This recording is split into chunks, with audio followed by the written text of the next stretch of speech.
Totoo naman, nakakaalarma na talaga ang mga nagiging impresyon sa atin ng mga ibang bansa.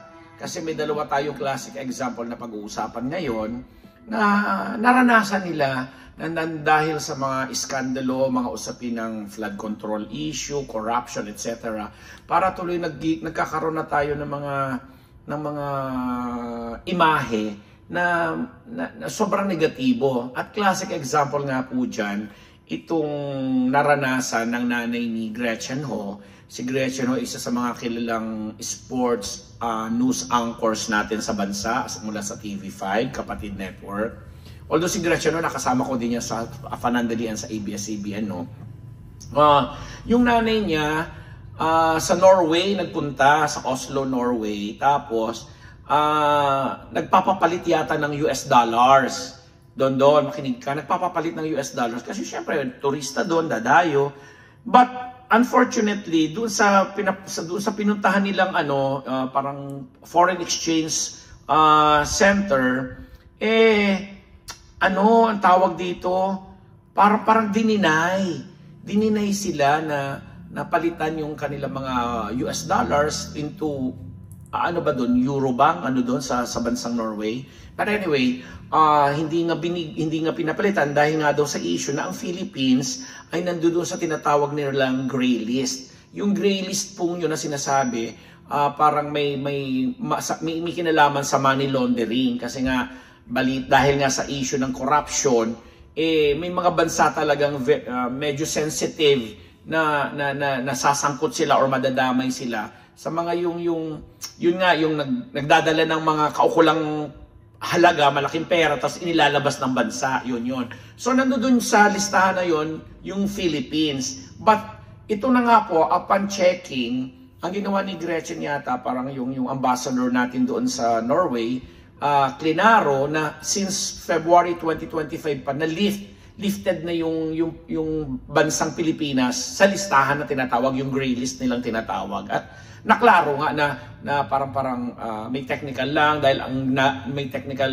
issue lang na nangyari kasi ang naging reference pa nung money changer company na yon or unit na yon ay yung dati pa, yung luma pang record na nandoon pa nga sa gray list na yun yung Philippines. So, pero nakakahiya pa rin kasi 'di ba? I mean, with all due respect, siguro sabihin namin kasi nabalita naman, siguro hindi naman ganun ka-bonggang-bongga ang mga pinapapalit na dolyar nitong nanay ni Gretchen, no? Kasi siyempre nagbabakasyon, nag-iikot. But the thing is, because of naging impression, dahil mayroon ng gray list na tinatawag, nasali ang Pilipinas doon, tuloy kasi nga ang init-init ng issue dito sa atin sa bansa na globally naapektuhan ang isang ordinaryong mamamayan na masasabi natin na nangyari nga dito sa kaanak ni Gretchen. And the same manner na itong si Mama Pokwang, si Poki naman, ay nag-post din sa kanyang social media na di umano merong nakapagbigay sa kanya ng link na sa isang lugar sa Amerika yata ito, na kung saan merong pare na sa kanyang homily ay binabanggit ang Pilipinas na sana nga daw ay mawala or tuluyan ng mabura at magkaroon ng paglilinis ang gobyerno dahil sa issue ng corruption.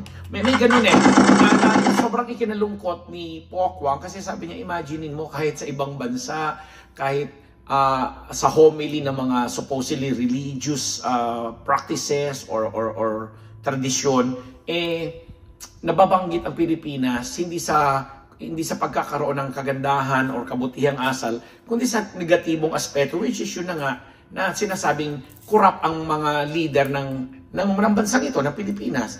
And dalawa lang yan sa example na sinasabi natin na epekto. And I'm sure, ang mga ordinaryong tao, na lalo yung mga nanonood sa atin ngayon na nagkakaroon ng same na experience,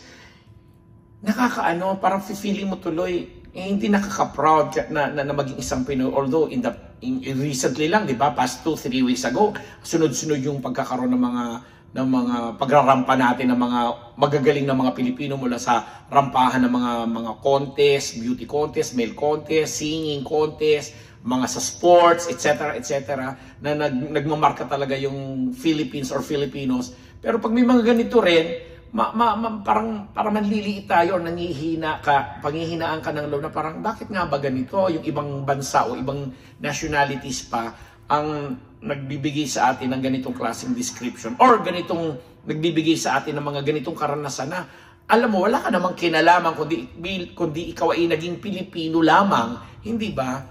So, yun. Kung hanggang saan ito ang mga ganitong usapin, mga kapwa namin Team Unbettable dito sa Unbearable Channel, naku, antabayanan natin po yan kasi nga po, ang mga pagkilos pa rin dito sa ating bansa, kagaya niyang mga pagkakaroon natin ng bagong ombudsman, ang pag-resign ni Senator Ping Lacson, at ang pansamantalang pag-postpone ng hearing sa Senado at sa Kongreso ng mga may kaukulang issue sa flood control, etc. Parang nagbibigay na naman siya ng senyales sa ating mga ibang kababayan na talagang kailangan kasi talaga may makita daw silang pinaparusahan, nakulong, napagbayad, pinabalik ang supposedly mga kinurakot at ninakaw na mga bilyong-bilyong halagang pera at marami pang iba. Ang pangit lang kasi kagaya niyan sa kabilang dako, dito pa rin naman tayo, nagdurusa lagi, halos linggo-linggo may bagyong dumadaan sa bansa, tapos sunod-sunod din yung mga earthquake mula sa Cebu na halos hindi pa nga nakakabangon, tapos sinundan dyan sa may La Union, at may kung saan-saan pa, may pumuputok na bulkan.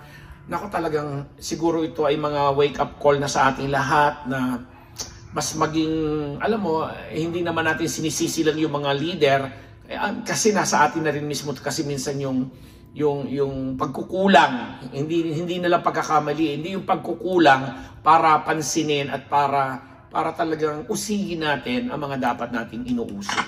Diba? And on that note, pansamantalang nagbababay po ang inyong lingkod mula po dito sa Unbearable Channel. Maraming salamat sa ating mga sponsors na napatuloy kaming inaantabayanan at sinusuportahan. Sa ating mga kaibigan dyan, Lani Chulenko Michel, Marietta Green, kina Lolita Di Dios Katsuki, at Josie Johnson, at lahat po ng mga kaibigan at katsokaran namin dito sa Team Unbearable sa lahat ng panig ng daigdig na inaabot namin. O diba? See you soon! Ako ang inyong lingkod, Papa Unbearable Ambet Nabus, nagpapasalamat!